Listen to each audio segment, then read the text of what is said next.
Has issued a special marine warning for Upper Delaware Bay until 6:45 p.m. At 5:44 p.m., a ghost front was located over Stony Point, moving southeast at 25 knots. Hazard: wind gusts to 40 knots. The strong winds may occur with the ghost front well ahead of the storms.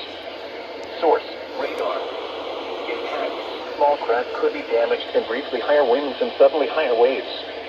Locations impacted include Fort Esk Beach, Sea Breeze, Impact Island, Bowers Beach, Woodland Beach, Stony Point, Miamal Light, Ship John Shoal Light, Cross Ledge Light, and Reedy Point.